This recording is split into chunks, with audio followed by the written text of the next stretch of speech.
अस्सलाम वालेकुम नाज़रीन, मैं शिरीन ज़ादा हूँ और इस वक्त माल रोड कालाम में मौजूद हूँ।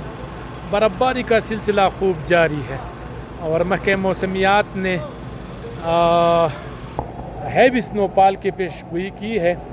तो अगर आपने आना है तो रात के वक्त आप सफ़र न करें, दिन में आप सफ़र करें, आप इंजॉय करेंगे। और आज काफ़ी तादाद में सयाह यहाँ पर मौजूद है और वो खूब इंजॉय कर रहे हैं।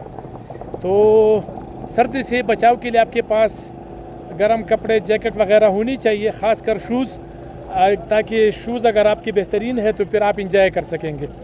और दूसरी बात यह है कि अगर आप बर्फ़बारी हो रही है और आप सफ़र कर रहे हैं तो आपने नहीं करना। रात के वक्त आपने बिल्कुल सफ़र से गुरेज करना है और दिन के वक्त आपने सफ़र जारी रखना है। तो ये सूरत हाल है।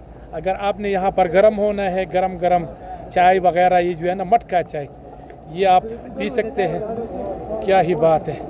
तो ये सूरत हाल है। बाकी बर्फ़बारी में गाड़ी जो है ना वो एहतियात से चलाए, बाकी कोई इशू नहीं है। सड़कें खुले हैं और ज़िला इंतज़ामिया रेड अलर्ट है। वो कहते हैं कि हमने तैयारी की है और इंशाअल्लाह सड़क बंद नहीं होगी।